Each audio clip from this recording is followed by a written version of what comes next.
Brooke Thomas, Kenny Clips, one-on-one, the more famous than your president on Twitter. Kenny Clips joining us right now, on the Young Turks this evening. How are you doing? That's quite an intro. I hope I can live up to it. I know, and unfortunately we have to jump into a serious story here, but I am glad to have you here with us. Thank you. Good to talk to you. All right, let's get right into it because you just put out a piece very recently on TYT Investigates. I'm sorry, I didn't let everyone know. If you don't know who I'm talking to, Ken Klippenstein is the senior investigative reporter for TYT. And so at the beginning of your article, right, I want to just read this part. It says, President Trump's U.S. military deployment at the southern border has been authorized to use lethal force in response to civil disturbances at ports of entry. And that should make everyone's kind of mouth drop. You know, what did you find out?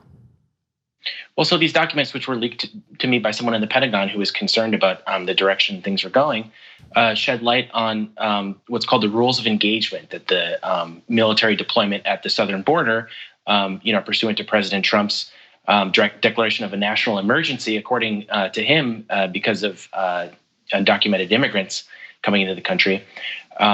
What the documents show is that those rules of engagement, as you say, they're authorized to, in certain circumstances, use lethal force, not just on individuals at ports of entry, but specifically in cases of civil unrest.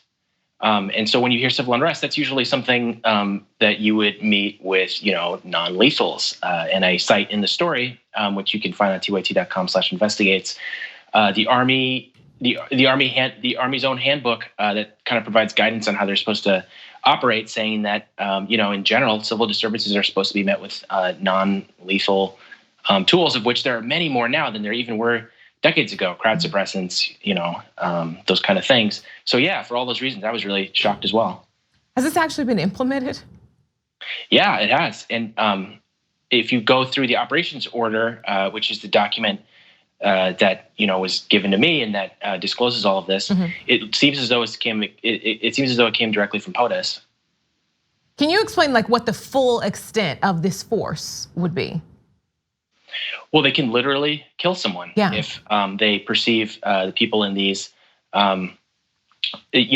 civil unrest situations, if they believe them to, pose a threat of serious bodily injury or death to Border Patrol law enforcement there. And what's interesting is the way that they, define it is you can use as lethal force in situations where CBP or other military, if I recall, are in riot formation.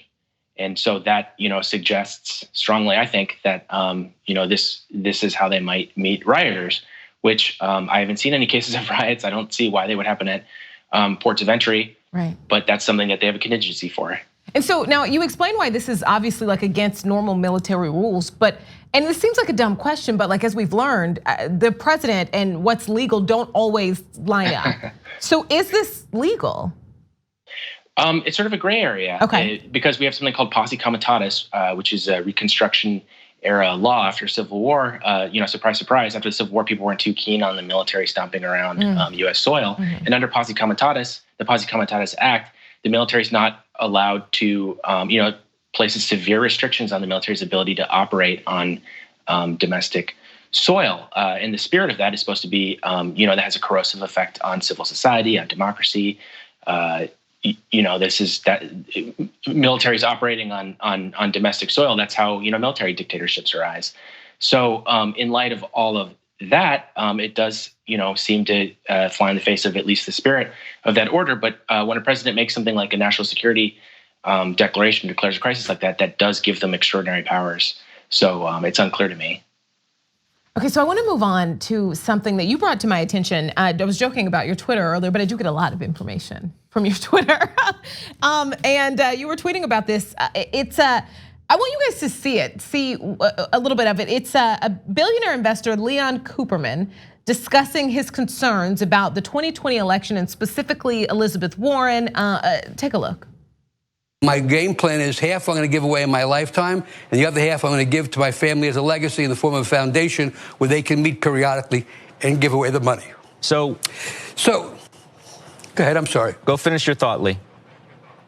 Well, I don't need Elizabeth Warren or the government giving away my money. I think it's kind of obvious people can not only see the emotion on your face, but hear it in your voice when you talk about this, Lee. Why? I care.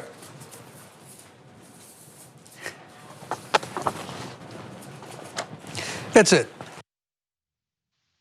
Ken, help me out here. That poor guy. I mean, can you imagine having that much money and not having the time to spend it? And then, of all people, you have these politicians yelling at you that people want water without lead in it.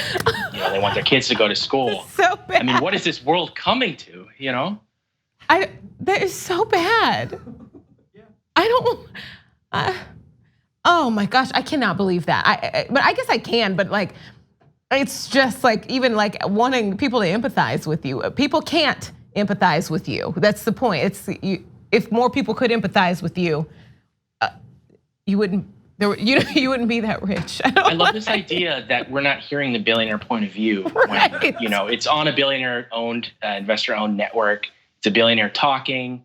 It's talking to somebody else that probably went to a school funded by billionaires, and we're not hearing enough from them. We need to, we need to hear more in order to understand the plight of the forgotten bit. There needs to be the equivalent of the when the reporters go to the Midwest and they visit the diners. We need to start visiting billionaires and getting coffee with them to see the other side of the story. I'd take that job. I'd do that. Can you? What do you say to like people when I think there is this kind of, it's the hot word these days, billionaires. Although there's not as many of them as you'd like, I guess. The people who like to defend it, and because of the way the system sets up, the people who are defending it are very less likely going to like become one. But how do you explain to people like this argument against billionaires existing in America? Well, I tend to think that it has an inherently corrosive effect on democracy, and I think that it is irrelevant whether or not he means well, because when you have that much money, it's almost like a planet where it has a gravitational force of its own, and it'll pull politicians towards it. It'll pull, people want that money, and so when you have one individual with that much power, I think it's inconceivable that it's not going to have some effect on the politics, whether they want it to or not. Even if they're well-meaning, that's going to be a disproportionate exercise of power that is not going to reflect the majority of the country. So I don't know that it matters what their beliefs are, if they're Republican or Democrat. I think you give someone that much privilege, it's going to affect other folks. And even like the idea that this man that we were just talking about was well-meaning, this is something else he said. He said it's appealing to the lowest common denominator and basically trying to turn people's heads around by promising free stuff. I'm like, is the lowest common denominator those people?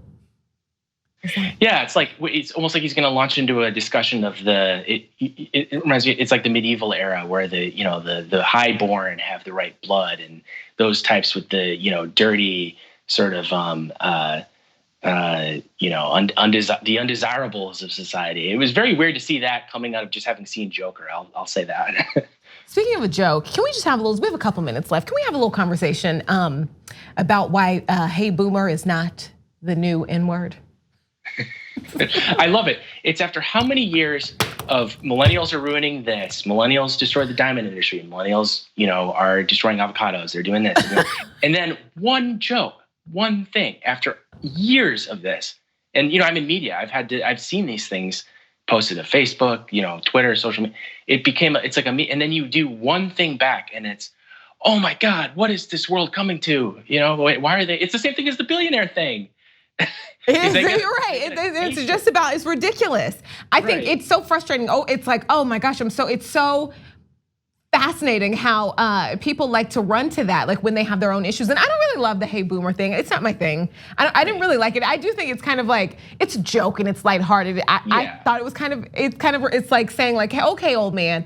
And that makes me feel bad. But nothing is the new N-word, because most of the time when people make that comparison, they can spell one of the words out and not the other one. And it's just, that doesn't click for people. And that's so fascinating that you would put that out on the internet. It's almost like the account was run by people that say, hey, boomer, to kind of undermine their art. Because it's the funniest, most ridiculous. I can't think of a better illustration of exactly what they're making. As they say, boomer is a state of mind. When people say that, they don't literally mean people, ages 55 and above or whatever it is. They just mean the idea of someone who's out of touch, which I can't think of a better illustration of so that. So like people who struggle with Google Docs. So I would be a boomer. Yeah, exactly. And I always say to myself, I'm having a boomer moment. That's just anytime I can't figure out compatibility. Right. Ken, this has been great. Thank you so much for being with us here this evening. Really nice to chat with you. Yeah, it's great. Keep putting out great work. It's always, everything you put out is great. So we're glad to have you. I really appreciate that. 2 easy ways to follow the Young Turks. One is hit the subscribe button down below. Then you're a TYT subscriber. And second is ring the bell. And when you do that on YouTube, you're notified of our videos.